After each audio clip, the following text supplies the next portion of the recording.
Hey guys, welcome back to our channel, Cape Cod Like a Local. So today, it's all going to be about unicorns and rainbows. Only kidding.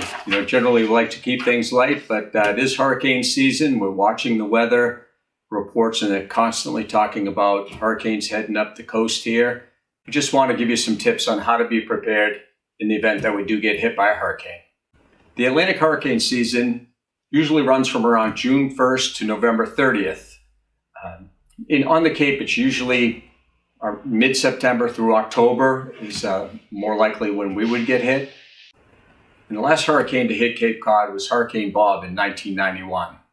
Based on a century of data prepared by the National Hurricane Service, we can expect to get hit with a hurricane every 13 to 16 years. A major hurricane, a category 3, 4, or 5, can be expected on average about every 58 to 62 years. The best way to be ready in the event of a hurricane would be to have a hurricane kit prepared ahead of time. And here's some of the things you should include. So one of the most important things you can have is bottled water. It's recommended that you have at least 1 gallon per person per day. And I would figure to have at least 3 days worth of water ready to go. Number 2 is food. You should have at least 3 days of food, non-perishable items, granola bars, tuna, things like that, things that peanut butter, things that don't need cooking and that have a long shelf life. Number 3 is to have some tools, a manual can opener. You don't want to sit there and stare at that can of tuna and wish you could have it. We also recommend flashlights, batteries, a cell phone, and a charger. And some basic tools in case you would need to do some repairs around your house. You should have personal items, any prescriptions you may need. And try to get at least a 2-week, 3-week supply of those. Hygiene items, blankets, dry set of clothing, things like that. Things that, if you need to kind of rough it for a few days or even a week, you could do that. Let's not forget your pets.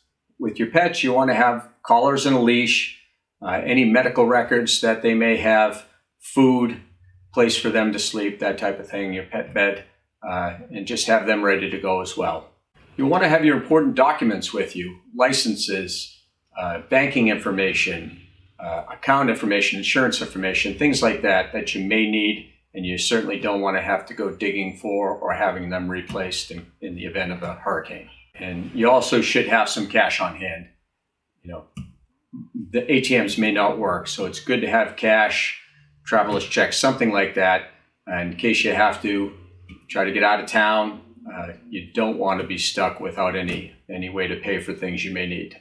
Other items are a first aid kit, waterproof matches, a lighter, a local map. I've seen some areas devastated and it's very difficult to tell where you are if everything around you has been knocked down.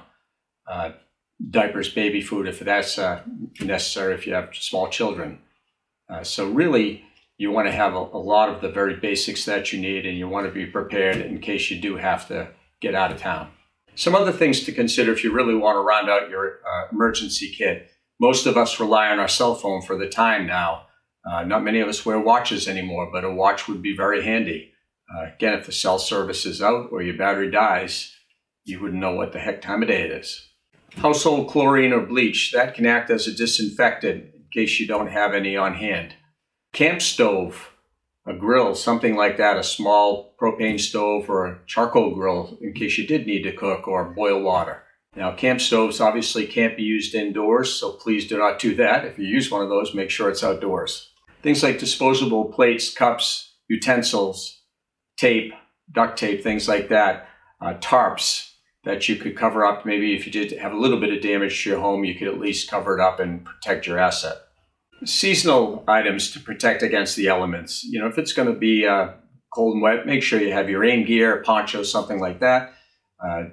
Games and deck of cards, things like that to entertain yourself if you go an extended period without electricity. And of course, sleeping bags or blankets. And keep those in a good dry bag, just in case. That's about it. That's just an overview. We will connect you to the Cape Cod Times link that shows you this in depth so you can read the entire thing.